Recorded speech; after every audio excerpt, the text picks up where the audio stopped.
भोपाल के अशोका गार्डन के घर से पुलिस ने गुरुवार की रात छापा मारा। यहां से पुलिस ने करीब 32 लाख कटे फटे पुराने और नए नोट बरामद किए हैं। प्रारंभिक जांच में सामने आया कि युवक मनी एक्सचेंज का काम करता था। उसके पास से एक लेटर मिलने की बात भी सामने आई है। हालांकि पुलिस ने किसी तरह का पत्र मिलने से इनकार किया है।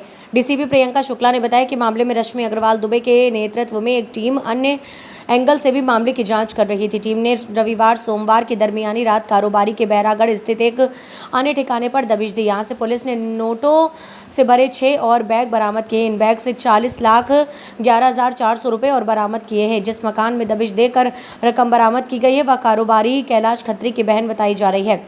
इस प्रकार बरामद कुल रकम 71,69,473 रुपये हो गई है। शुक्रवार को कार्यवाही के बाद अशोका गार्डन की तत्कालीन थाना प्रभारी वंदना लड़कड़ा को सस्पेंड कर दिया गया। आरोप था कि उन्होंने अधिकारियों को सूचना दिए बगैर ही कार्यवाही की थी। शनिवार को इस मामले में थाने के 4 अन्य पुलिसकर्मियों को भी लाइन अटैच कर दिया गया था। इसके बाद पुलिस पर नोटों से भरे बैग अज्ञात स्थान पर ले जाने के आरोप लगे थे। कैलाश खत्री का भाई अनिल खत्री कार्यवाही के तत्काल बाद नोटों से भरे बैग लेकर भागा था। इसकी पुष्टि सीसीटीवी फुटेज से हुई है। 50 से अधिक कैमरों के फुटेज चेक कर पुलिस ने पाया है कि अनिल बैग पहले पंजाबी बाग के एक घर में लेकर गया। उसके बाद वह इन्हीं बैग को बैरागढ़ में रहने वाली अपनी बहन के घर छिपा आया था।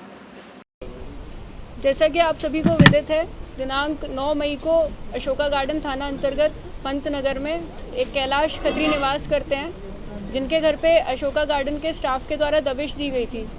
इस दौरान उनके घर पे काफ़ी ज़्यादा कैश में रकम मिली थी, जिसमें मुख्यतः 10 के नोट और 20 के नोट काफ़ी बड़ी संख्या में थे, जिसकी जब जब्ती बनी थी तो लगभग 31,58,000 रुपये उसी दिन उनके घर से जब्त किए गए थे।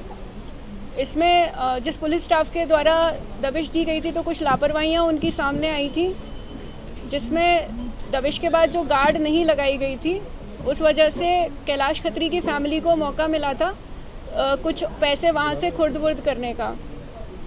इसमें एडिशनल डीसीपी जोन 1 रश्मि अग्रवाल, एसीपी हबीबगंज मयूर खंडेलवाल और टीआई शेपुरा रघुनाथ शक्तावत, इनके नेतृत्व में टीम लगाई गई, जिसने खत्री फैमिली से पूरी पूछताछ की और जो भी सीसीटीवी फुटेज थे उनको एनालाइज किया, जिसमें यह समझ में आया कि खत्री फैमिली के द्वारा कुछ 5 से 6 बैग्स वहाँ से घर से मूव किए गए हैं और इसमें लगभग 5 से 6 चेंज ऑफ हैंड्स हुआ था उस अमाउंट का, जिसमें सबसे पहले उन्होंने अपने घर से पंजाबी बाग में सिस्टर रहती हैं उनके घर पे मूव किए। उसके बाद वहाँ से बैरागढ़ में उनकी सिस्टर रहती हैं वहाँ पे मूव किए। उसके बाद फाइनली बैरागढ़ में गुलाब मेघानी रहते हैं ओल्ड बैरागढ़ में, उनके घर से फाइनली उस अमाउंट की जब्ती हुई है, जिसमें 40 लाख रुपए की जब्ती हुई है फाइनली।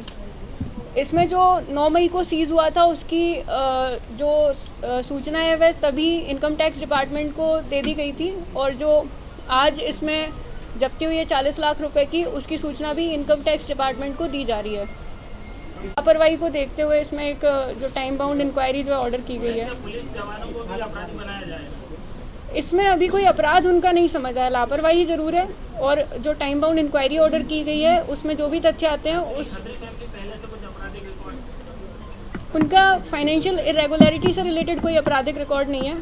एक कैलाश खत्री के भाई हैं अजय खत्री, जिनका क्रिमिनल रिकॉर्ड है काफ़ी ज़्यादा, लेकिन बाकियों का कोई ऐसा क्रिमिनल रिकॉर्ड्स नहीं है सीरियस।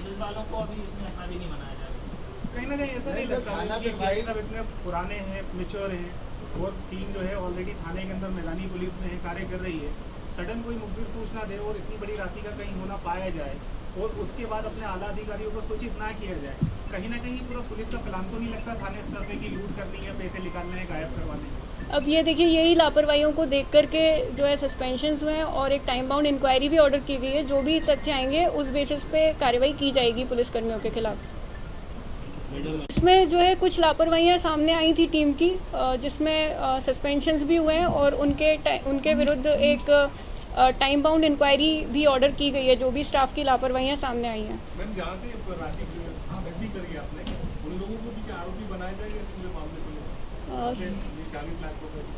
इसमें जो है चूँकि अनअकाउंटेड कैश है और संदेहास्पद है कि इतना कैश क्या कर रहा था, तो इसमें 102 CRPC के अंतर्गत जब्ती हमारे द्वारा की गई है।